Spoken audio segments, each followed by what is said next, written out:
ठीक है, तो देखो आज हम लोग एक नेक्स्ट टॉपिक शुरू कर रहे हैं, केमिकल बॉन्डिंग।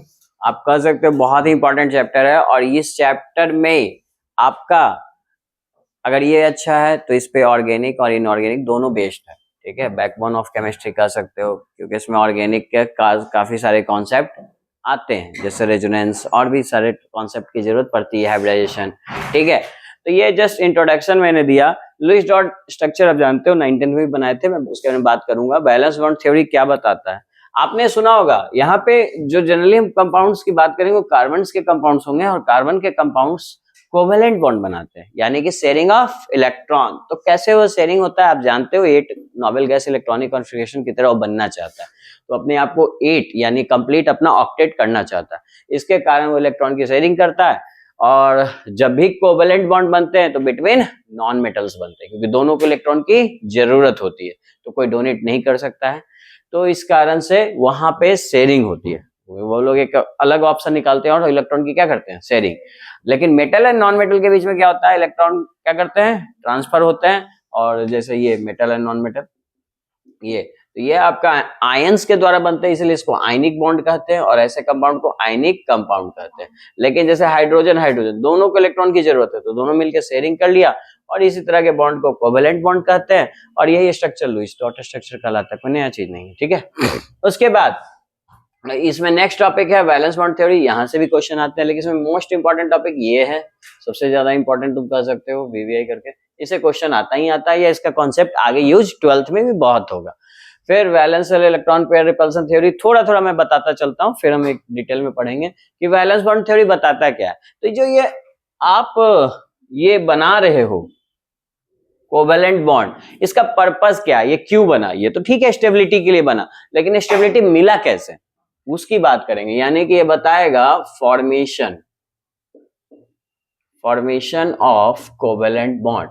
कोवेलेंट बॉन्ड बनने का रीजन क्या है। ठीक है, रीजन तो स्टेबिलिटी गेन करना है मॉलिक्यूल के, क्योंकि हम जानते हैं अकेले क्लोरीन स्टेबल नहीं होता, तो दूसरे से शेयर करके स्टेबल होता है। अकेले हाइड्रोजन एटम स्टेबल नहीं है, तो दूसरे हाइड्रोजन से ये शेयर कर ले जाता है। सोडियम नहीं रहता है, कॉपर ऐसा नहीं रहता है, कॉपर के लिए मेटल एग्जिस्ट करता है, क्योंकि एग्जिस्ट कर सकता है, लेकिन जितने नॉन मेटल है जनरली गैस होते हैं, तो वो क्या करते हैं, दूसरे से शेयरिंग करते हैं। तो फॉर्मेशन कैसे होता है इसमें हम बात करेंगे वीवीटी में। वीवीटी का full form valence bond theory.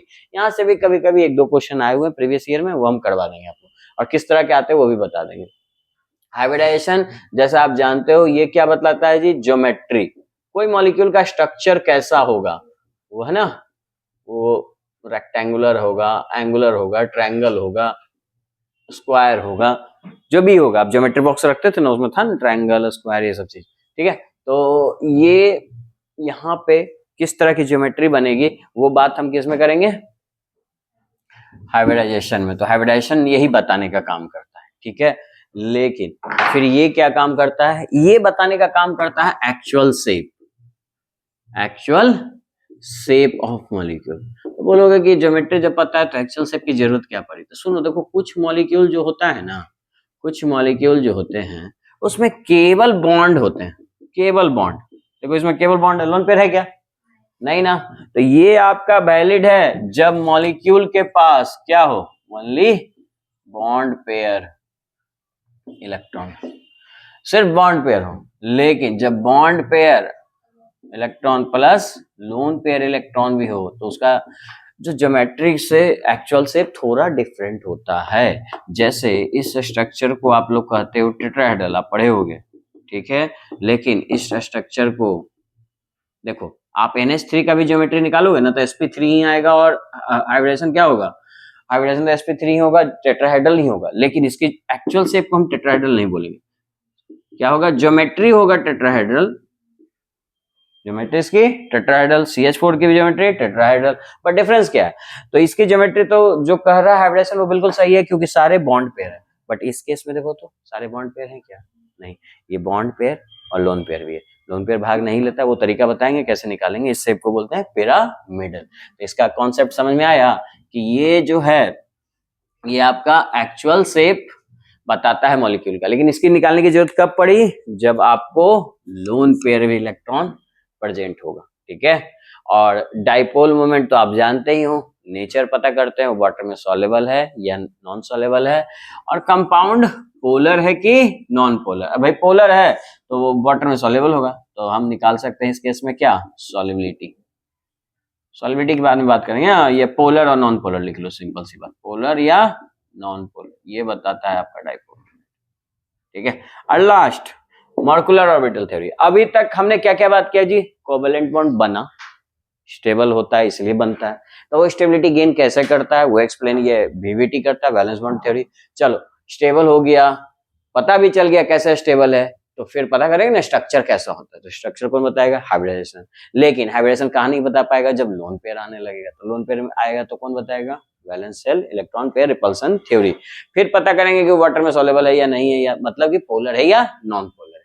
यहाँ तक तो बात कर लिए, लेकिन लास्ट ये जो कॉन्सेप्ट है मॉलिक्यूलर ऑर्बिटल थ्योरी, ये मॉलिक्यूल्स जो हैं H2, N2 है ना, O2, ये जो मॉलिक्यूल्स हैं ये, इनमें स्टेबिलिटी तो है, ये बात सही है, लेकिन कौन ज्यादा स्टेबल है। मान लो 2-3 मॉलिक्यूल दे दिया, O2, O2 plus, O2 minus, है ना, अब पूछ दिया कि इसमें कौन ज्यादा स्टेबल है जी, तो इसमें स्टेबिलिटी का आधार किस पे लगाते हैं, एमओटी से। यहाँ से क्वेश्चन कंफर्म है, आता है, ये सब क्वेश्चन बहुत ज्यादा पूछे जाते हैं।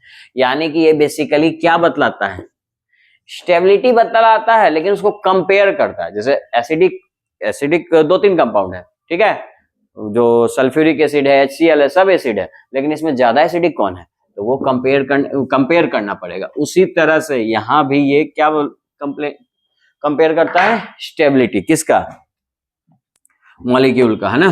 तो लिख लो, compare the stability of molecule, stability of molecule, molecule की स्टेबिलिटी को कंपेयर करता है। ठीक है, यह बतला देता है कौन सबसे ज्यादा स्टेबल होगा, कौन से कम स्टेबल होगा, पहली बात। दूसरा, नेचर भी बतलाता है। नेचर मतलब कि वो मैग्नेटिक फील्ड में उसका नेचर कैसा होगा। मैग्नेटिक फील्ड में 2 ही नेचर हो सकता है, या तो मैग्नेटिक फील्ड में अट्रैक्ट होगा या रिपेल होगा। यानी कि ये क्या बतलाता है, नेचर, नेचर ऑफ कंपाउंड, किसमें, कंपाउंड का नेचर बताएगा, या नेचर ऑफ मॉलिक्यूल ही लिखो, मॉलिक्यूलर ऑर्बिटल थ्योरी है, तो nature of molecule in magnetic field. आपने सुना पैरामैग्नेटिक, डायमैग्नेटिक, सुना है ना, वही इसी आधार पे बताते हैं कि कौन पैरामैग्नेटिक है या डायमैग्नेटिक है, उस आधार में निकालते हैं और बताते हैं कि वो मैग्नेटिक फील्ड में अट्रैक्ट होगा या रिपेल होगा। ये सिंपल सा आपका छोटा सा चैप्टर है, जिसको हम 1 बाय 1 डिस्कस करते हैं। ठीक है, तो आप ये जस्ट कुछ की पॉइंट्स लिख लो कि पता तो हो कि वो कहता क्या है, फिर ना हम निकालेंगे। तो ये ही पॉइंट्स आपके माइंड में रहेगा, तो फिर हम इसको डिस्कस कर सकते हैं कि कैसे निकालना है। ठीक है, तो देखिए ग्रुप 13, यहां जैसे ही लिखिएगा इन सब का आपको वैलेंस इलेक्ट्रॉन याद होगा। मैं लिखवाता हूं, वैलेंस इलेक्ट्रॉन। बताइए जी, ग्रुप 13 का कितना था, किसी ऊपर वाले एलिमेंट का लिखना लो जी, है ना, 2, और जैसे बोरोन का लिखे तो 2, 3 कितने हैं, आउटर मोस्ट इलेक्ट्रॉन का ही ना वैलेंस इलेक्ट्रॉन कहते हैं, तो यहाँ 3 होता है, इसका 4, इसका 5, इसका 6, इसका 7। मतलब कि 3 इलेक्ट्रॉन को कैसे दिखाओगे, 1, 2, 3, इसी को बोलते हैं इलेक्ट्रॉन डॉट स्ट्रक्चर, डॉट के फॉर्म में इलेक्ट्रॉन को दिखाना। यहाँ कितने इलेक्ट्रॉन होंगे, 4, इसमें कितने होंगे, 5, इसमें कितने होंगे, 6 इलेक्ट्रॉन, और इसमें कितने होंगे, 7 इलेक्ट्रॉन। यानी कि इस ग्रुप में जो भी एलिमेंट होगा सबका 7 वैलेंस इलेक्ट्रॉन होगा, इसमें 6, इसमें 5, इसमें 4, इसमें 3। इस आधार पे तुम इनकी क्या बता सकते हो, वैलेंसी भी बता सकते हो।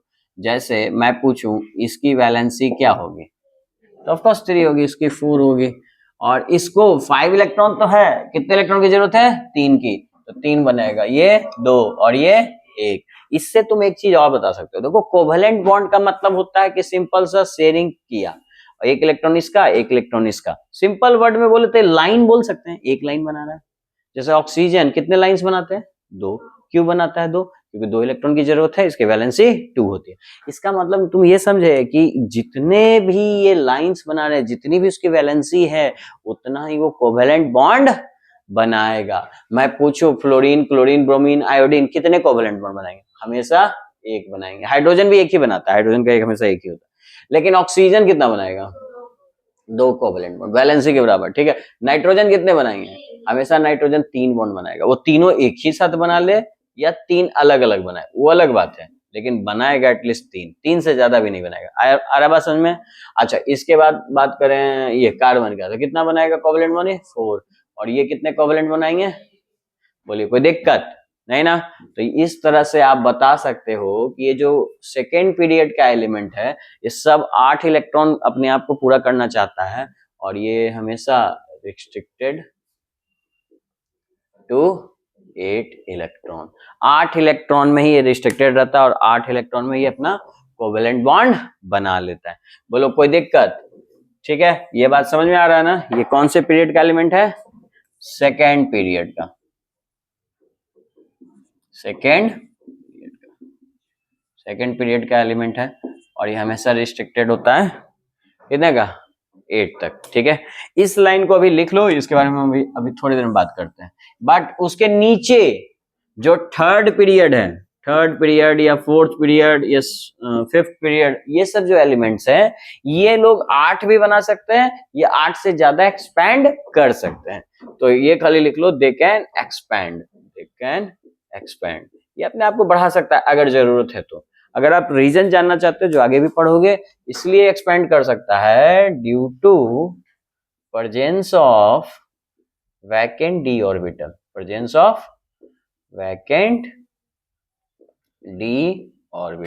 इसमें डी ऑर्बिटल ना खाली प्रेजेंट रहते हैं, इसीलिए अपने आप को एक्सपेंड कर सकता है। आपको बताया था ना कि 3D होता है ना जी, 3D पॉसिबल होता है। पीरियोडिकल पढ़े हो आप लोग, तो 3D होगा, डी पूरा नहीं भरा हुआ है, तो क्या इसमें आ सकता है? उसमें जगह खाली है, तो वो अपने इलेक्ट्रॉन को वहां भेज सकता है और एक्सपेंड कर सकता है। ठीक है, इसके बारे में भी हम बात करते हैं कि कैसे एक्सपेंड का क्या मतलब होता है। पहले आप इतना लिख लो, फिर हम एग्जाम्पल की मदद से समझते हैं इसको। तो देखिए, इसके बाद आप इतना ध्यान रखिएगा कि सिर्फ वैलेंस इलेक्ट्रॉन ही बॉन्डिंग में पार्टिसिपेट करता है। कुछ एग्जांपल्स देखते हैं। जैसे मान लो आपको एग्जांपल दे दिया CH4, और ये स्ट्रक्चर आप जानते हो बनाना। आपको देखो, यहाँ पे सेंट्रल एटम कौन होगा? सेंट्रल एटम वही होगा जो लेस इन नंबर होता है। जैसे यहाँ 1 कार्बन है और 4 हाइड्रोजन है, तो सेंटर में आप किसको रखोगे? कार्बन को। सराउंडिंग में किसको रखोगे? सराउंडिंग मतलब चारों तरफ ये। तो हमेशा याद रखिएगा, सेंट्रल एटम वो जो संख्या में कम हो। सेंट्रल एटम कौन होंगे जी? जो संख्या में कम हो। सेंट्रल एटम जो आपका लेस इन नंबर में कम हो। ठीक है, पहली बात। अब चलिए देखिए, आप जानते हो इसका केवल वैलेंस इलेक्ट्रॉन भाग लेगा। इसमें कितने वैलेंस इलेक्ट्रॉन है? 1 2 3 4। हाइड्रोजन में कितने वैलेंस इलेक्ट्रॉन है? 1। तो पता ही है आप लोगों को। अब बताओ, हर हाइड्रोजन को 1 इलेक्ट्रॉन और जरूरत है ना जी स्टेबल होने के, हीलियम की तरह। तो ये 1 इलेक्ट्रॉन इससे शेयर कर लेगा, और यहाँ पे 1 इलेक्ट्रॉन इससे शेयर करेगा, 1 इलेक्ट्रॉन इससे शेयर करेगा, 1 इलेक्ट्रॉन इससे शेयर करेगा। हो गया हाइड्रोजन स्टेबल। अब अच्छा, कार्बन को कितने की जरूरत है? 4 की। तो 4 लाइन बनाने के लिए क्या करेगा? सबसे 1 इलेक्ट्रॉन शेयर कर लेगा। कोई दिक्कत? तो ये हो गया लुईस डॉट स्ट्रक्चर। अगर एग्जाम में आप 11th का एग्जाम जब दीजिएगा, बोर्ड एग्जाम, और बोलेगा कि draw the Lewis dot structure of CH4, तो इस तरह से ड्रॉ कीजिएगा, समझे? लेकिन आप समय बचाने के लिए जब कंपटीशन का क्वेश्चन सॉल्व कर रहे हो, तो इतना घेरने की जरूरत नहीं। हम जानते हैं सब डबल हो जाएगा जी। यही ना इलेक्ट्रॉन शेयरिंग कर लिया, तो इसको ऐसे बॉन्ड लाइन से दिखाते हैं। और ये बॉन्ड क्या कहलाता है? Covalent bond. एक लाइन में कितने इलेक्ट्रॉन होते हैं? 2।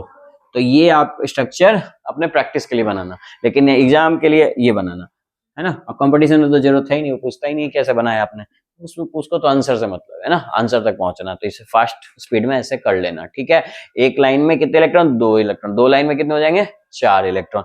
तो इस तरह से। और इनको क्या कहेंगे? कोवेलेंट। इन लाइन को क्या कहते हैं? Covalent bond.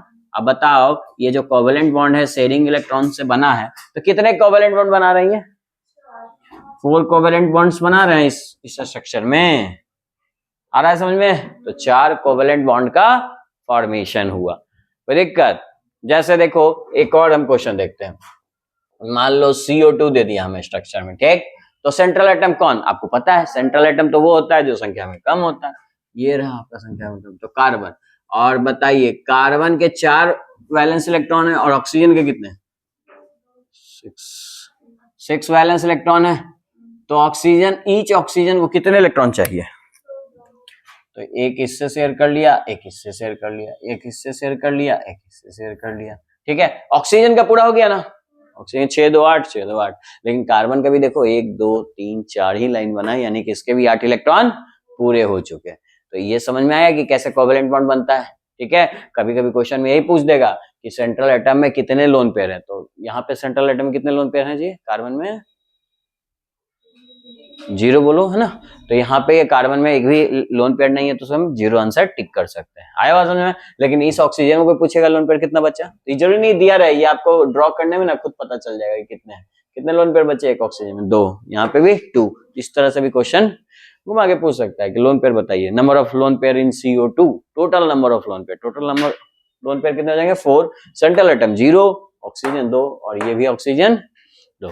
बोली बात समझ में आता है। तो ये था कोवेलेंट बॉन्ड का कॉन्सेप्ट, जिसके थ्रू कोवेलेंट बॉन्ड बनता है।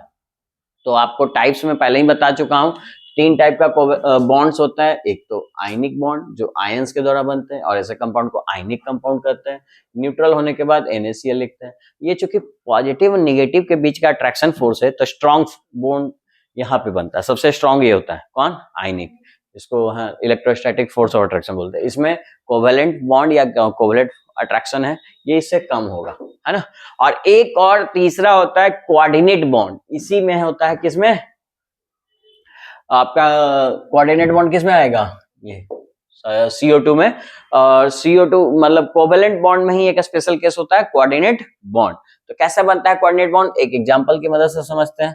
लिखिए, जैसे हमारे पास है SO2 सल्फर डाई ऑक्साइड, तो इसका आप स्ट्रक्चर बना सकते हो ना, चलिए बनाइए आप लोग।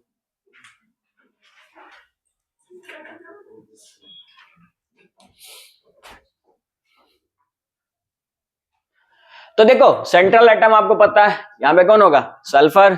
सल्फर का वैलेंस इलेक्ट्रॉन, कितने इलेक्ट्रॉन भाग लेंगे आप खुद बताइए, सल्फर में 6 इलेक्ट्रॉन भाग लेंगे। ठीक है, अभी चाहो तो स्ट्रक्चर ऐसे ही बना लो, क्योंकि आप सोचोगे ऐसा क्यों बना रहे हो, सीधा सीधा बनाओ ना, तो ठीक है सीधा सीधा ही बनाते हैं। ठीक है, ऑक्सीजन, ये देखो, तो आपको पता है हर ऑक्सीजन को 2 इलेक्ट्रॉन शेयरिंग करेंगे और अपने आप को स्टेबल करेंगे। तो ये ऑक्सीजन इसके साथ शेयरिंग करके स्टेबल हो गया, ठीक।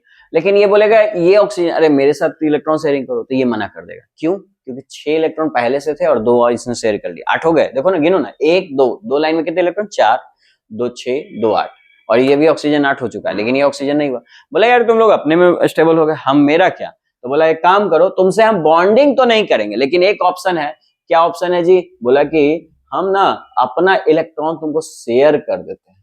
ठीक है, जैसे नहीं होता है कि कोई फ्रेंड के पास अभी पैसे हैं, तो यार थोड़ा उधार दे दो, बाद में होगा तो हम दे देंगे। ठीक है, तो ये अपना दोनों इलेक्ट्रॉन जमा पूंजी दे दिया, और इसको दे दिया। ये दोनों लाइन को आप चाहो तो ऐसे दिखा सकते हो, लेकिन चूंकि दोनों इलेक्ट्रॉन इसके द्वारा दिया गया है, इसीलिए एरो से दिखाते हैं। कैसे दिखाते हैं, एरो से, कि भाई इस डायरेक्शन में दिया गया है, और दोनों इलेक्ट्रॉन किसके द्वारा दिया गया है, सल्फर के द्वारा। तो यही कहलाता है तुम्हारा कोवेलेंट बॉन्ड। यही, ये इलेक्ट्रॉन में क्या होता है, दोनों इलेक्ट्रॉन की, इसमें एक एक इलेक्ट्रॉन शेयरिंग किया, लेकिन इसमें दोनों इलेक्ट्रॉन किसके द्वारा दिया गया है, सल्फर के द्वारा। इसीलिए इसको क्या बोलेंगे, कोऑर्डिनेट बॉन्ड। जहां पे एक ही एटम के द्वारा दोनों इलेक्ट्रॉन प्रोवाइड किया जाए, उसी को क्या बोलते हैं, कोऑर्डिनेट बॉन्ड। आया समझ में, कोऑर्डिनेट बॉन्ड, एक ही एलिमेंट के द्वारा दोनों इलेक्ट्रॉन अगर ट्रांसफर किया जाएगा तो उसी को हम क्या बोलेंगे, कोऑर्डिनेट बॉन्ड। जैसे एक और एग्जांपल आप चाहो तो बना लो, SO3 का बनाओ। इसमें भी कोऑर्डिनेट बॉन्ड आपको बनाना पड़ेगा। जब आप स्ट्रक्चर बनाओगे तो आप फील करोगे कोऑर्डिनेट बॉन्ड के बिना ही नहीं बनेगा। ट्राई करो, SO3 एक और।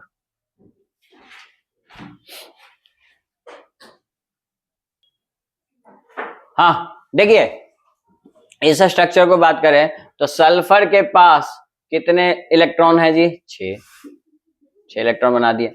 और ऑक्सीजन को, ऑक्सीजन सराउंडिंग देंगे ना, चलिए तीनों दिशा में दे दिए एक ऑक्सीजन, कोई दिक्कत नहीं। लेकिन ऑक्सीजन जैसे जैसे बॉन्डिंग शुरू किए, पहले 1 2, क्योंकि 2 जरूरत है ना, ऑक्सीजन 8 हो गया। अब सल्फर भी 8 हो चुका है, तो सल्फर मना कर देगा, भाई ये कहेगा मेरे से बॉन्डिंग करो, बोलेगा नहीं, क्योंकि हम तुमसे अगर बॉन्डिंग कर लेंगे तो गिनो तो फिर मेरा 8 से बढ़ जाएगा ना, और हमारा ऑक्टेट कंप्लीट नहीं होगा। तो जब हमें स्टेबिलिटी मिल गई है तो हम एक्स्ट्रा बॉन्डिंग क्यों करेंगे, तो हम इसके साथ बॉन्डिंग नहीं करेंगे। तो कहा भाई हम लोग एक ही परिवार के मेंबर है, कुछ तो करो मेरा। तो क्या क्या करेंगे, एक ही परिवार में रहते हैं तो क्या करते हैं, किसी को जरूरत होता है तो क्या करता है, ठीक है हम आपकी मदद कर देते हैं। मदद ये किया कि बोला ठीक है हम दोनों इलेक्ट्रॉन हम ही आपको दे देंगे, ठीक है आपको बॉन्डिंग करना है ना, ठीक है ये दोनों इलेक्ट्रॉन लेकिन हम ही देंगे, और इस बॉन्ड को क्या कहेंगे, कोऑर्डिनेट बॉन्ड। इसके साथ भी क्या करेगा, दोनों बॉन्ड इसके साथ देगा। देने का मतलब शेयर किया है, एक लाइन बनाया, दोनों लाइन यही दिया, तो ये दोनों अगर यही दिया है तो यहाँ पे ये बॉन्ड कहलाएगा कोऑर्डिनेट बॉन्ड और ये कहलाएगा कोवेलेंट बॉन्ड। तो इस कंडीशन में कितने कोऑर्डिनेट बॉन्ड बने, 2। इस कंडीशन समझे कब बनाना है, जब जरूरत पड़ेगा तब बनाना है, अपने मन से नहीं बनाना। तो अगर कोवेलेंट ये जैसे यहाँ पे सिंगल सिंगल बॉन्ड से बन रहा था तो ठीक है बना लिए, लेकिन जहां देखे कि 8 से ज्यादा होने लगा तो वहां कहेंगे कि कोऑर्डिनेट बॉन्ड का कॉन्सेप्ट लाएंगे। आया बात समझ में, कोई दिक्कत, स्ट्रक्चर सही हुआ आप लोग का, ठीक है। तो कुछ स्ट्रक्चर आगे आते हैं। तो यहां तक हमने बोला जी कि ये 8 तक रिस्ट्रिक्टेड है, 8 से बढ़ेगा नहीं, लेकिन ये जो है ना 8 से ज्यादा बढ़ सकता है। जैसे मैं एक एग्जांपल देता हूं, इस तरह का कंपाउंड देखे हो आप लोग, PCl5 देखे हो ना। अगर इसका स्ट्रक्चर बनाओगे तो बताओ फास्फोरस के कितने हैं टोटल जी, 5 नहीं है। और हर क्लोरीन कितना बॉन्ड चाहिए, हर क्लोरीन को एक बॉन्ड चाहिए, क्यों, क्योंकि उसके पास 7 तो इलेक्ट्रॉन पहले से है, तो एक एक इलेक्ट्रॉन चाहिए। तो एक इसके साथ शेयर कर लिया, एक इलेक्ट्रॉन इसके साथ शेयर किया, एक इसके साथ, एक इसके साथ, एक इसके साथ, ऐसे करके 5 हो गए। देखिए आप क्लोरीन तो स्टेबल हो गया, 7 1 8 क्योंकि एक ही लाइन बनाएगा, लेकिन फास्फोरस के बारे में सोचिए तो जरा, 10 इलेक्ट्रॉन हो गए ना जी। तो क्या ये स्ट्रक्चर सही है, हाँ है सही है, क्यों, क्योंकि ये भी रीजन बताया था कि जब ये ग्रुप आएगा तो ये एक्सपैंड कर सकता है, क्योंकि इसके पास जगह खाली है, तो ये अपने आप को एक्सपैंड कर सकता है। तो इस कंडीशन में ये पॉसिबल है, इसलिए पॉसिबल है। लेकिन ध्यान रहे किस पीरियड से, थर्ड पीरियड से, क्योंकि थर्ड पीरियड से इसलिए एक्सपैंड करता है कि थर्ड पीरियड से वैकेंट डी ऑर्बिटल आ जाता है। 3D होता है ना जी, 3D होता है ना। फास्फोरस का आप चाहो तो लिख लो इलेक्ट्रॉनिक कॉन्फ़िगरेशन, कैसे लिखोगे, 1s2 2s2 2p6 2p6 3s2 3p3। मैं यहाँ 3D लिख दूं और यहाँ इलेक्ट्रॉन 0, तो क्या गलत होगा, नहीं, इलेक्ट्रॉन नहीं है। जैसे एक घर है, 3 फ्लोर का घर है, ठीक है, और हर फ्लोर पे आदमी भर गए, तो पहले हम फर्स्ट फ्लोर को भरे, सेकंड फ्लोर को भरे, थर्ड फ्लोर पे भरे, तो जरूरी थोड़े सारे रूम भरे रहेंगे, रूम खाली है, ठीक है। मैं मतलब किसी का घर 4 फ्लोर का है और रह रहा है फर्स्ट फ्लोर ग्राउंड फ्लोर पे, तो क्या उसका बाकी सब उसी का घर न कहलाएगा जी। बस ये है कि वहां पे जगह खाली है, अगर कोई गेस्ट आएंगे तो वहां एकोमोडेट कर सकता है। वो क्यों कर सकता है, क्योंकि जगह खाली है। तो जगह खाली किस ग्रुप पीरियड से शुरू होता है, थर्ड पीरियड से, और थर्ड 4 5 6 ये सब एक्सपेंड कर सकते हैं। जैसे आपने देखा होगा IF7 देखे होंगे, 7 लोग एक्सपेंड कर सकते हैं, 18 तक ही एक्सपेंड कर सकता है, ठीक है। तो ये IF7 7 को बॉन्ड बनेगा तो 14 इलेक्ट्रॉन नहीं हो जाएगा, आ रहा है समझ में। तो ये सब SF6 देखा होगा आपने जब आप 5 डायरेक्शन बनाते होंगे, तो इस तरह के मॉलिक्यूल देखे होंगे। तो यहाँ 6 बॉन्ड करे, 6 दूनी 12 इलेक्ट्रॉन, तो ये पॉसिबल है ना, मतलब 6 इलेक्ट्रॉन मैं दिखा देता हूँ, 1 2 3 4 5 6, ऐसा बनेगा स्ट्रक्चर IF6 का। तो ये क्यों एक्सपेंड कर पाया, क्योंकि क्यों एक्सपेंड कर पाया, क्योंकि इसके पास वैकेंट डी ऑर्बिटल है, थर्ड पीरियड का एलिमेंट है। लेकिन यही आपसे पूछ दे, देखो बताओ जी क्या ये पॉसिबल है,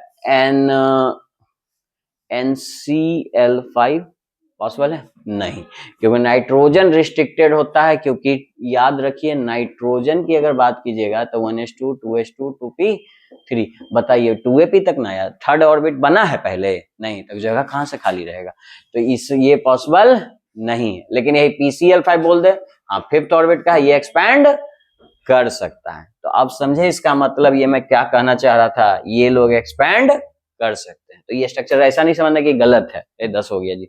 यहाँ पे लुईस डॉट स्ट्रक्चर को ये फॉलो नहीं करता है, लेकिन फिर भी ये कंपाउंड एग्जिस्ट करते हैं, स्टेबल है। तो उसका रीजन क्या है कि इनके पास वैकेंट डी ऑर्बिटल था, ये अपना एक्सपेंड कर लिया।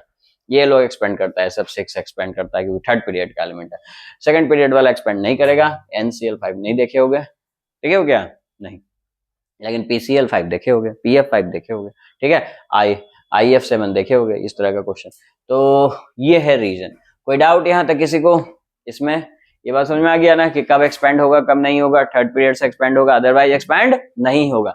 तो कोई चाहे तो देखो बाबू सल्फर भी एक्सपेंड कर सकता है, सल्फर करेगा एक्सपैंड? हाँ कर सकता है। इसका मतलब स्ट्रक्चर एक से ज्यादा इसका बन सकता है। जैसे SO2 का एक और स्ट्रक्चर बनाओ तो आप ऐसे भी बना सकते हो। ये भी स्ट्रक्चर SO2 का गलत नहीं है, ठीक है। तो जब एक से ज्यादा स्ट्रक्चर जिस मॉलिक्यूल का बन सकता है, क्योंकि क्यों एक्सपेंड किया भाई? अरे ठीक है, 2 गोलोने पे क्या दिक्कत है? 4 4 8 और 2 10। क्या 10 में ये यानी कि 8 को फॉलो नहीं किया, लेकिन ध्यान से देखो ये किस पीरियड का एलिमेंट है? थर्ड का। क्या इसके पास जगह नहीं खाली है? तो एक्सपेंड कर सकता है। लेकिन हम ना तब एक्सपेंड कराएंगे जब देखेंगे कि भाई 8 का अगर बन सकता है, ये स्ट्रक्चर भी बन सकता है ना, तो यही स्ट्रक्चर एग्जाम में बना के आएंगे। लेकिन अगर ऐसा भी बना सकते हो, लेकिन अगर जरूरत नहीं है तो काहे के लिए एक्सपेंड करेंगे? जरूरत होगा तो हम एक्सपेंड करेंगे, अदरवाइज एक्सपेंड नहीं करेंगे, ठीक है। जैसे घड़ी लोग बनाते हैं अपने रहने के लिए। अब 4 मेंबर हैं तो 1-2 फ्लोर बना लेते, 10 फ्लोर थोड़ी बनाने जाएंगे? जरूरत है क्या? नहीं, तो नहीं बनाते। जब जरूरत होगी तो बनाएंगे, ठीक है। तो इस तरह से इनमें भी आप इन दोनों स्ट्रक्चर में किसको बनाओगे? इसको बनाओगे कोऑर्डिनेट में। 8 में अगर रह रहा है तो बेटर, वो मोस्ट स्टेबल स्टेट कहलाता है, नोबेल गैस जैसा हो गया। तो यहाँ पे ये स्ट्रक्चर बनाओगे, लेकिन PCl5 में पॉसिबल नहीं है। कैसे भी बना लो, नहीं पॉसिबल है। क्या इसमें लोन पेयर है बचा है उसके पास? 5 इलेक्ट्रॉन में पांचों भाग ले लिया, तो कहाँ इलेक्ट्रॉन शेयर कर सकता है? दोनों इलेक्ट्रॉन किसको शेयर करेगा? नहीं करेगा। तो यानी कि ये संभव नहीं है। इसमें 10 इलेक्ट्रॉन होगा ही होगा। SF6 में आपका कितना इलेक्ट्रॉन हो जाएगा जी? 12 इलेक्ट्रॉन सेंट्रल एटम के पास होगा ही होगा, और कोई तरीका नहीं है। तो यही स्ट्रक्चर राइट स्ट्रक्चर है। आया समझ में? और आपने एक चीज सुना होगा कि अगर किसी मॉलिक्यूल के एक से ज्यादा स्ट्रक्चर पॉसिबल है तो उसी को तो रेजोनेंस कहते हैं। रेजोनेंस सुने? रेजोनेंस का मतलब क्या होता है कि एक ही मॉलिक्यूल का एक से ज्यादा स्ट्रक्चर पॉसिबल है। जैसे बेंजीन का, आपने ऑर्गेनिक केमिस्ट्री में पढ़ा होगा, बेंजीन का एक से ज्यादा स्ट्रक्चर पॉसिबल है कि नहीं? इसको यहाँ घुमा दो, इसको यहाँ घुमा दो, इसको यहाँ घुमा दो, तो ये कुछ ऐसा दिखता था, ठीक है। इसीलिए इसको ऐसा सर्कल में दिखा देते हैं। तो बताइए, एक से ज्यादा स्ट्रक्चर जो पॉसिबल है उसी को क्या कहते हैं? रेजोनेंस। आप जानते ही हो। तो आप रेजोनेंस का भी मतलब समझ गए कि रेजोनेंस कहाँ आता है? एक से ज्यादा स्ट्रक्चर। लेकिन बनाएंगे कौन? हमेशा कोशिश करेंगे 8 वाला बनाने की। 8 वाला बनाने के लिए अगर कभी घट रहा है, ज्यादा हो रहा है, तो कोऑर्डिनेट बॉन्ड का सहारा लीजिए। लेकिन अगर पॉसिबल नहीं है कोऑर्डिनेट बॉन्ड, तो फिर यही बनाइए। आया बात समझ में? लेकिन हमेशा याद रखिए, सेकंड पीरियड वाला तो एक्सपेंड नहीं करेगा। एक्सपेंड भी कराएंगे भी तो कौन सा कर सकता है? थर्ड पीरियड का। कॉपर ऊपर ये सब एक्सपेंड कर सकता है? हाँ कर सकता है, क्योंकि ये तो थर्ड के बाद ही आता है ना। आ रहा है समझ में? तो ये सब एलिमेंट आपके एक्सपेंड कर सकते हैं। जैसे देखो, तुम P2O5 ये सब एक्सपेंड ही तो कर रहे हैं अपने स्ट्रक्चर्स को। 5-5 बॉन्ड बना रहे भाई, संभव नहीं है लेकिन फिर भी बना रहे। तो ये सब रीजन क्यों? क्योंकि just because of third period element. Iodine भी देखिए किस पीरियड का एलिमेंट है? थर्ड के बाद ही आ रहा है ना, 4-5 में आ रहा है। तो IF7 इज ऑल्सो पॉसिबल। ये सही स्ट्रक्चर कहलाएगा। यहाँ आयोडीन फ्लोरीन कितने से जुड़े रहेंगे? 7। कितने हो गए? 3 3 6 और 1 7। तो ये भी स्ट्रक्चर आपका राइट है। कोई दिक्कत किसी को? ठीक है, तो इसे बनाने की जरूरत नहीं है, बस आपको समझा रहा हूं कि किस में एक्सपेंड करेगा, ठीक है। क्योंकि यहाँ कोऑर्डिनेट बॉन्ड बन सकता है क्या? नहीं, 7 इलेक्ट्रॉन है, 7 यूज हो चुका है। कोई बचा है इसके पास? नहीं। जैसे मेरे पास 2 हाथ है, मैंने दो लोगों से हैंडशेक कर लिया, एग्रीमेंट कर लिया, तो दोनों हाथ मेरे बिजी है, तो अब किसी और से हैंडशेक कर सकता हूं? नहीं। उसी तरह से समझो कि इसके पास 7 थे और 7 से बॉन्डिंग कर ली, तो 7 कोवेलेंट बॉन्ड बन चुके हैं। इसके पास और कोई इलेक्ट्रॉन रिजर्व बचा ही नहीं है, लोन पेयर, जो किसी से शेयर करे। तो ये संभव नहीं है। तो यहाँ पे 7 बन सकते हैं। यानी कि इसमें, इस केस में आयोडीन के पास कितना हो गया? 14 इलेक्ट्रॉन। तो ये भी पॉसिबल है। ये बिल्कुल सही है स्ट्रक्चर है। ये ऐसा ना समझना गलत है, क्योंकि ये थर्ड पीरियड के बाद आ रहा है। कोई डाउट यहाँ तक किसी को? नहीं ना? तो ये था तुम्हारा छोटा सा कॉन्सेप्ट, लुईस डॉट स्ट्रक्चर। अब चाहो तो NH4 प्लस को तो बना के देखो तो एक स्ट्रक्चर, इसका कैसे बनेगा, ट्राई कीजिए, देखिए इसका स्ट्रक्चर कैसे बनेगा। आप जानते हो नाइट्रोजन में बैलेंस इलेक्ट्रॉन कितना होता है? 5। सेंट्रल एटम तो नाइट्रोजन ही होगा, सराउंडिंग एटम कौन होगा? हाइड्रोजन। और पहले आप इलेक्ट्रॉन लिख लो भाई, इसके 5 इलेक्ट्रॉन है, लिख दीजिए ऐसे 5, 1 1। और आप जानते हो हर हाइड्रोजन को 1 इलेक्ट्रॉन चाहिए। और आसान बनाना है इस क्वेश्चन में, तो देखो इसमें कौन कौन भाग लिया है? N लिया भाग, सेंट्रल एटम, और 4 वो हाइड्रोजन भाग लिया है, जो मैंने ड्रॉ कर दिया है। किया ड्रॉ? ठीक। उसके बाद ये प्लस चार्ज क्या बता रहा है कि लॉस हो रहा है जी। क्या लॉस हो रहा है? एक इलेक्ट्रॉन। तो हम देखते हैं जहां से जरूरत हो वहां से लॉस करा देंगे, ठीक। तब बताओ नाइट्रोजन कितने बॉन्ड बना सकते हैं?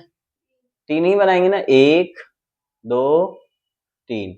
नाइट्रोजन कहेगा बस। ये हाइड्रोजन का एक एक बॉन्ड पूरा हो गया, लेकिन ये हाइड्रोजन बोला मेरा तो पूरा ही नहीं हुआ, ठीक है, मेरे साथ बॉन्ड नहीं करे। बोला कब नहीं, क्योंकि 1 2 3 लाइन में 6 इलेक्ट्रॉन और 2 यहाँ 8 इलेक्ट्रॉन हो चुके इसके। तो अब ये क्या ऑप्शन है इसके पास? तो कहेगा एक काम करो, एक इलेक्ट्रॉन लॉस कराना भी बाकी है। देखो इस तरह से लिख लेना, अगर शुरुआत में दिक्कत हो तो इस तरह से लिख लो कि क्या क्या काम करना है और एक एक करके करेंगे। तो यहां से इलेक्ट्रॉन बाहर निकाल दिया, तो इलेक्ट्रॉन बाहर निकाला तो इस पर क्या चार्ज आएगा? प्लस आएगा, ठीक, बाहर निकाल दिया। अब बताओ ये बोलेगा मेरे पास 0 इलेक्ट्रॉन है, इसको स्टेबल होने के लिए कितना इलेक्ट्रॉन चाहिए?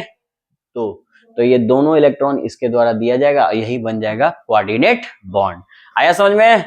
और देखो ये 8 तक रिस्ट्रिक्टेड है ना, नाइट्रोजन हमेशा 8 तक रिस्ट्रिक्टेड रहता है, तो ये इसका राइट स्ट्रक्चर है। कोई दिक्कत किसी को? तो इस तरह चार्ज मॉलिक्यूल का स्ट्रक्चर आएगा, बना लोगे, ठीक है। तो ये है कुछ स्ट्रक्चर जो कि आपको मैं होमवर्क भी दे दूंगा, आपके बुक में है, तो आप समझ गए लुईस स्ट्रक्चर कैसे बनता है। इसके बाद लुईस डॉट स्ट्रक्चर के बाद रेजोनेंस भी बता दिया कि जिस कंपाउंड का एक से ज्यादा लुईस डॉट स्ट्रक्चर पॉसिबल है उसी को क्या कहते हैं? रेजोनेंस, ठीक है। उसके बाद हम सीधे आते हैं अपने नेक्स्ट टॉपिक, क्या लिखा था?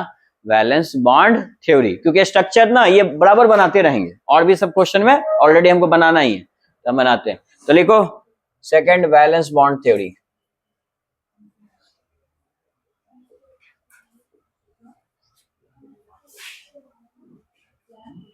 VVT,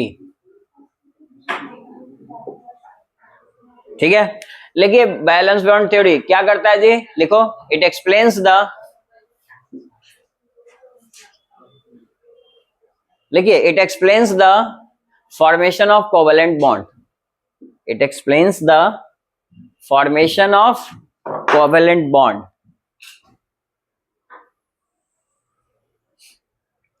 it explains the formation of covalent bond. Covalent bond बनता कैसे है? फॉर्मेशन ऑफ कोवेलेंट बॉन्ड, या क्यों बनता है, क्या रीजन है इसके पीछे, या फिर स्टेबल होता है तो क्यों होता है, कैसे स्टेबल होता है, उसकी बात करेंगे।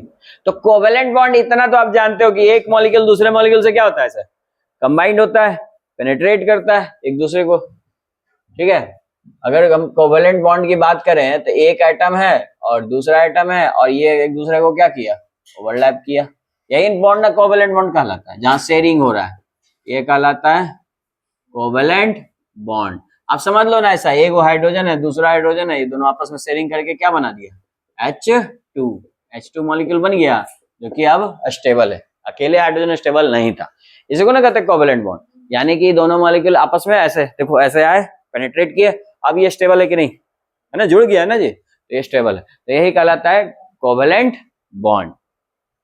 लेकिन एक बात बताओ, तब यहां पे जब मॉलिक्यूल जुड़ रहे होंगे, दो हाइड्रोजन जुड़ रहे होंगे, तो उस पर दो तरह का फोर्स काम करता है। कितने तरह का फोर्स? दो तरह का। कौन कौन सा फोर्स? सोचो, एक मॉलिक्यूल में क्या क्या होता है? एक हाइड्रोजन में क्या होगा? एक न्यूक्लियस होगा, ठीक है, और उसके अलावा ऑर्बिट होगा। न्यूक्लियस में कौन रहता है जी? प्रोटॉन न्यूट्रॉन, प्रोटॉन का चार्ज पॉजिटिव, और सराउंडिंग में कौन घूमता है? इलेक्ट्रॉन। और यहाँ पे भी देखिए ऐसा ही होगा ना, बोलो कोई दिक्कत? तो इसमें दो तरह का फोर्स काम करता है। देखिए पहला फोर्स क्या है, ये इसको अट्रैक्ट कर रहा है, अट्रैक्टिव फोर्स, ये इसको अट्रैक्ट करेगा, ठीक है, तो ये हो गया अट्रैक्टिव फोर्स। लेकिन जैसे जैसे पास आने लगेगा न्यूक्लियस न्यूक्लियस एक दूसरे को क्या करेगा बताओ तो? रिपेल करेगा। ये जो प्लस चार्ज है, प्लस है, ये एक दूसरे को क्या करेगा? रिपेल करेगा। और ये एक दूसरे को क्या करेगा? अगर ये दोनों लाइक चार्ज पास आएंगे, नियर आएंगे, क्लोज टू ईच अदर, तो क्या होगा? रिपल्सन बढ़ेगा। और opposite charge attract to each other. इसका मतलब समझे कि जब जब कोवेलेंट बॉन्ड का फॉर्मेशन होता है, दो तरीके का फोर्स एक्ट करता है। Two type of force is acting during the formation of covalent bond. तो इस बात को लिखो, लिखिए there are two types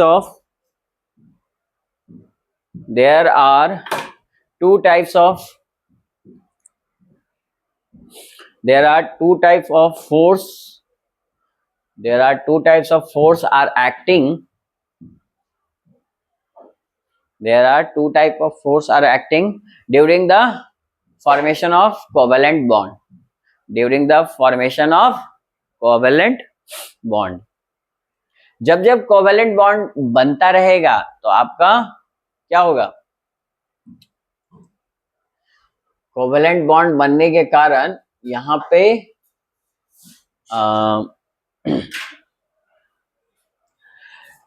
पे दो तरह का फोर्स काम करेगा। कौन कौन टू टाइप का फोर्स काम कर रहा है जी?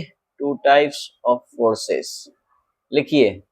पहला तो आप जान ही रहे हो, अट्रैक्टिव फोर्स, अट्रैक्टिव फोर्स जिसको मैं AF लिखूंगा शॉर्ट में, ठीक है। और दूसरा रिपल्सिव फोर्स। और एक बात बताओ, स्टेबिलिटी किसके कारण बढ़ेगी? अट्रैक्शन फोर्स के कारण कि रिपल्सन फोर्स के कारण? ऑफ कोर्स ये दोनों मॉलिक्यूल जितना पास आएंगे अट्रैक्शन होगा, उतना ज्यादा स्ट्रांग बॉन्डिंग होगी। देखो ना NaCl में एक्चुअली क्यों स्ट्रांग बॉन्ड है, क्यों ये सॉलिड में आया? क्योंकि अट्रैक्शन फोर्स बहुत ज्यादा था। इस कारण से molecule close to each other हैं और इस कारण से आयंस अपने आप को क्लोज, ये दोनों बहुत ही क्लोज हैं और ये स्टेबल स्टेट सॉलिड स्टेट में आ गया। कोई दिक्कत? रिपल्सल फोर्स कम से कम होना चाहिए, अट्रैक्शन फोर्स ज्यादा से ज्यादा होना चाहिए, स्टेबिलिटी बढ़ेगी, ठीक है। दूसरा, इसी में एक पॉइंट लिखो। पहला आपने लिखा पॉइंट ये कि भाई दो तरह का फोर्स एक्ट करेगा। दूसरा पॉइंट ये लिखो कि एनर्जी जब बढ़ेगी तो स्टेबिलिटी क्या होगी, घटेगी कि बढ़ेगी? आप बताओ जरा सोच के। एनर्जी अगर बढ़ रहा है तो स्टेबिलिटी घटेगा, यानी कि एनर्जी और स्टेबिलिटी में कैसा रिलेशन है? Inversely proportional. जब जब एनर्जी बढ़ा है स्टेबिलिटी उस सिस्टम का घटा है। इन शॉर्ट आप क्या कह सकते हो कि मैं पूछूं आपसे, हायर एनर्जी सिस्टम है, आपके पास दो एनर्जी सिस्टम है, एक के पास बहुत एनर्जी है, एक के पास एनर्जी कम है, लोअर एनर्जी सिस्टम है, लोअर एनर्जी सिस्टम। तो बताओ higher energy system less stable, कम होगा स्टेबिलिटी, और lower energy system more stable. आप चाहो तो इसको समझ सकते हो, एक सिंपल सा एग्जांपल समझाता हूं। देखो जिसके पास ज्यादा एनर्जी है वो स्टेबल नहीं है। क्यों? देखो सोडियम बहुत ही ज्यादा एनर्जेटिक है। कैसे पता? सोडियम ना बहुत रिएक्टिव होता है, इवन इसको एयर में रखते ही रिएक्शन स्टार्ट कर देता है, इसको कोई टेम्परेचर का जरूरत नहीं है। इवन पानी में भी रखोगे ना रिएक्शन शुरू है ना, हाइड्रोजन गैस बनेगा और ये पटाखे की तरह इवन फटता है, पता है। तो यानी कि इसके पास बहुत एनर्जी है, इसको कोई अलग से रिएक्शन कराने की या एनर्जी देने की जरूरत नहीं है। इसी के अपोजिट आर्गन की बात कर लो। आर्गन कहाँ होता है जी? बल्ब में लगा रहता है, बल्ब के फिलामेंट में, और आपको पता होगा 3000 डिग्री सेल्सियस टेम्परेचर देते हैं, पर रिएक्शन करता है क्या? थोड़ा भी रिएक्ट करता है क्या? फ्यूज होता है क्या? नहीं। जलता है, मेल्ट होता है? नहीं। क्यों?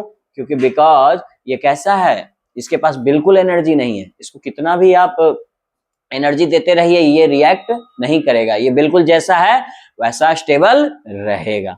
आया समझ में? तो जिसमें एनर्जी नहीं है वो रिएक्ट नहीं करता है, वो बिल्कुल स्टेबल होगा। जिसमें एनर्जी है वो बिल्कुल शांत नहीं रहेगा, वो रिएक्शन में भाग लेता ही रहेगा और अपने आप को स्टेबल नहीं रखेगा। जैसे एक सिंपल सा एग्जांपल समझाता हूँ कि जैसे बच्चे हैं, छोटे बच्चे हैं, बहुत एनर्जी रहता है, दिन भर भागते रहेंगे, उसको बोलो यहाँ बैठो, नहीं बैठेगा, वहीं छोड़ के सब जगह घूमेगा, ठीक है।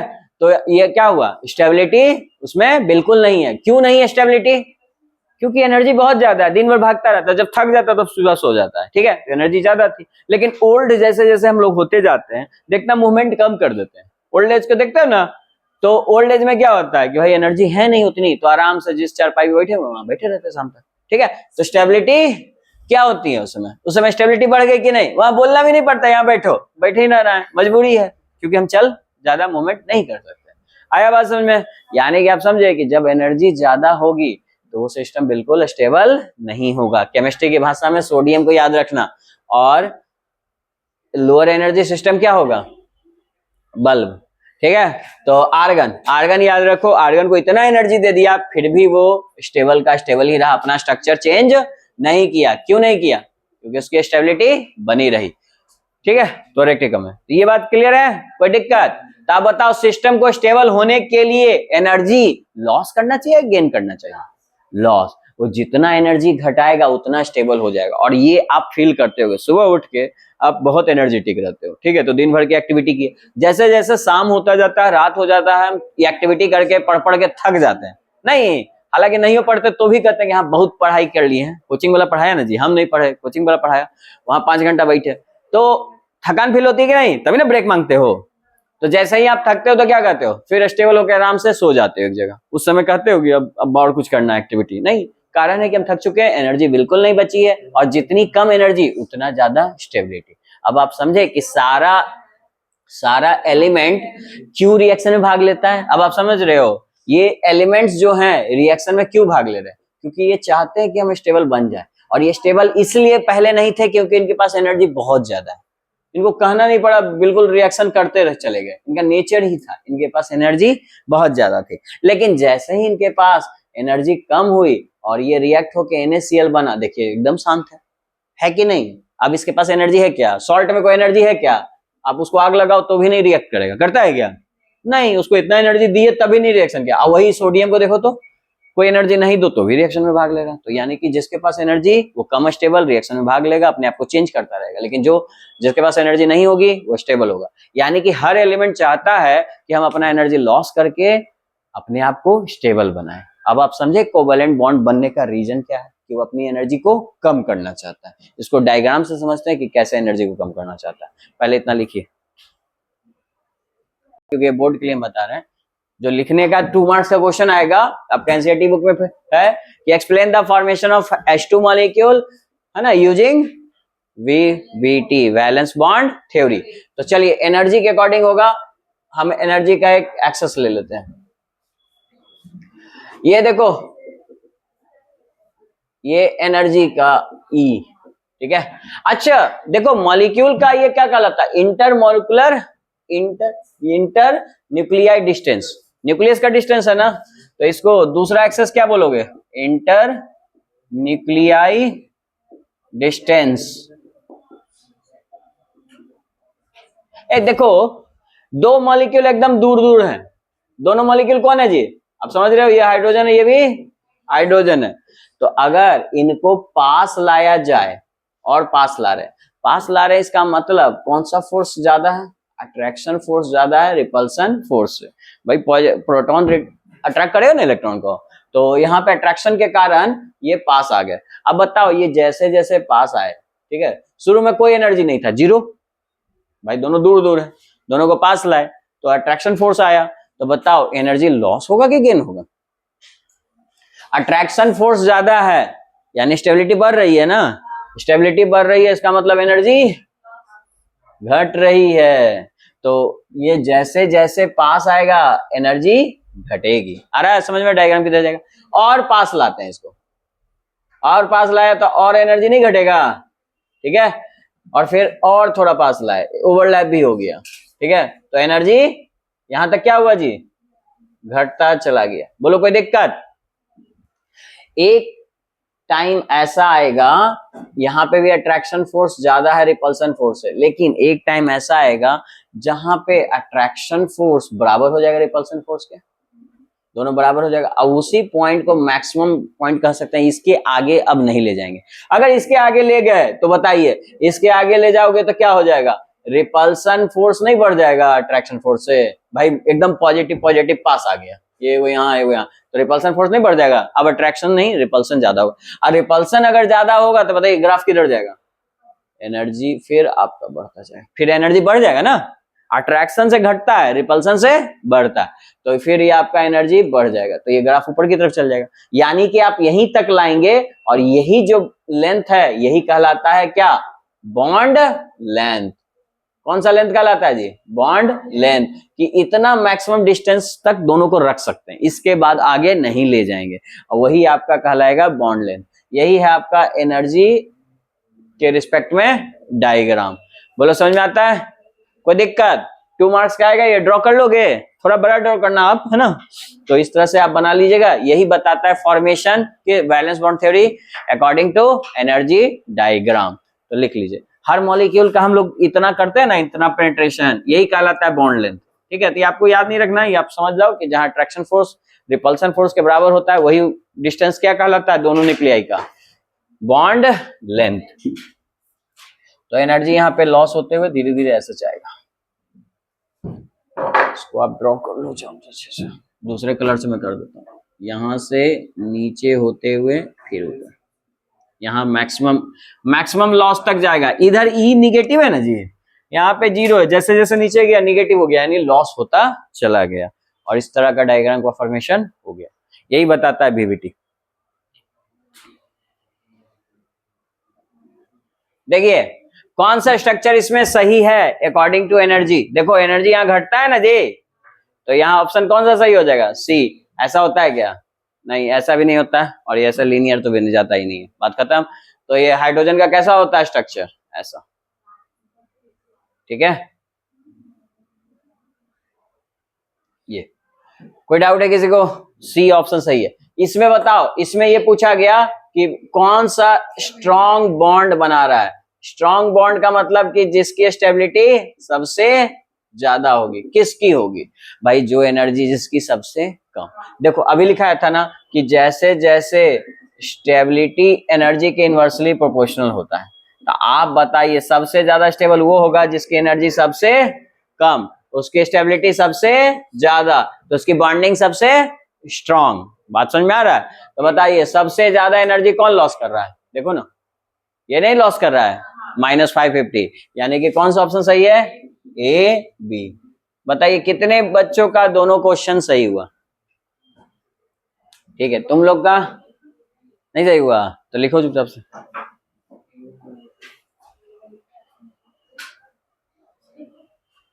तो देखिए जब भी वैलेंस बॉन्ड थ्योरी का क्वेश्चन आएगा, सिंपल सी बात, एनर्जी जिसकी कम वो स्ट्रॉन्ग बॉन्ड होगा। इसी में पूछ देता है कौन लेस स्टेबल होगा, किसकी बॉन्डिंग सबसे वीक होगी, क्या बोलोगे आंसर, एडी। एडी की वीक होगी, क्योंकि देखो एनर्जी कितना लॉस किया, तो ये आपका हो जाएगा लेस स्टेबल। तो इसी तरह से पूछ देगा लेस स्टेबल। कभी कभी पूछ देगा arrange the order in decreasing order या इंक्रीजिंग ऑर्डर ऑफ स्टेबिलिटी। क्या अरेंज नहीं कर सकते हो, एनर्जी देख लेंगे, अरे भाई जिसका एनर्जी सबसे ज्यादा लॉस वो सबसे ज्यादा स्टेबल, सबसे ज्यादा ए बी, उसके बाद ए, उसके बाद ए सी, और सबसे कम ये। बोलो ये अरेंज नहीं कर सकते हो। तो इस तरह से आपको एग्जाम्स में क्वेश्चन पाएगा। बाकी वो H2 का मॉलिक्यूल का स्ट्रक्चर ऐसा होता है। तो आप इसे लिख लीजिए, फिर बैलेंस्ड थ्योरी पे बात करते हैं आगे।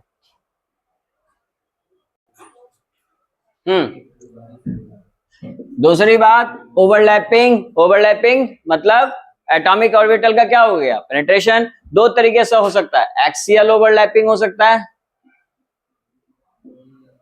और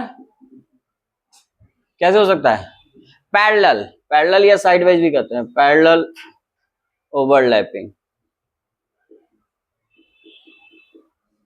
ठीक है, इसको ऐसे टेबुलर फॉर्म में लिख लो। देखो सुनो, एक्सियल का मतलब क्या हुआ, हेड टू हेड, एक एक्सिस एक्स एक्सिस सामने आके टकराए।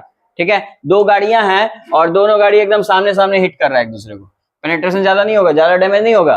और एक गाड़ी ऐसे जा रही है, एक गाड़ी इसको साइड से ऐसे पैरेलली टच करते हुए निकल गई, ज्यादा डैमेज होगा क्या, नहीं। यानी कि आप समझे कि सबसे ज्यादा किसमें होगा, एक्सियल में स्ट्रॉन्ग बॉन्डिंग होगी। और हमेशा याद रखिएगा कि जब जब एक्सियल ओवरलैपिंग होती है कौन सा बॉन्ड बनता है, सिग्मा बॉन्ड। कौन सा बॉन्ड, सिग्मा बॉन्ड। और इसमें कौन सा बॉन्ड बनता है, पाई बॉन्ड।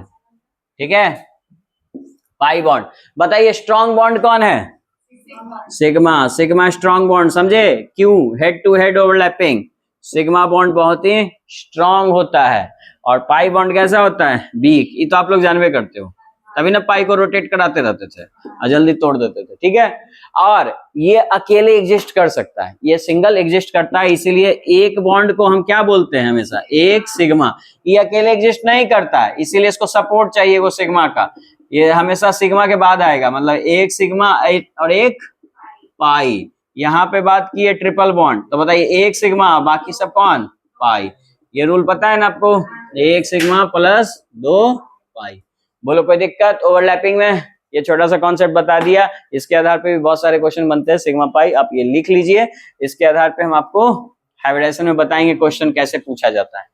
यहां तक कोई डाउट नहीं ना, तो ये है आपका ओवरलैपिंग।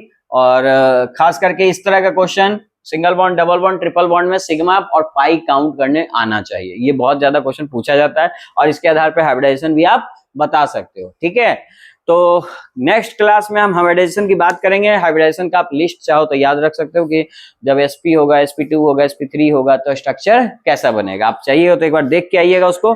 कल हम जल्दी से उसको पढ़ते हुए फिर valence shell electron pair repulsion theory कल दोनों कंप्लीट करेंगे, हाइब्रिडाइजेशन और valence shell electron repulsion theory. ठीक है, आपको होमवर्क दे देता हूं, लिखिए HW लिख लो।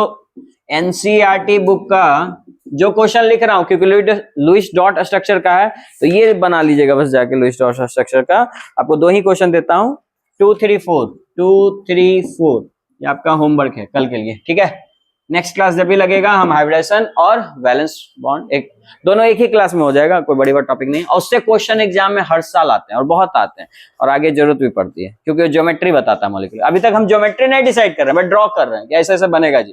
अगले क्लास में ज्योमेट्री की बात करेंगे। ठीक है।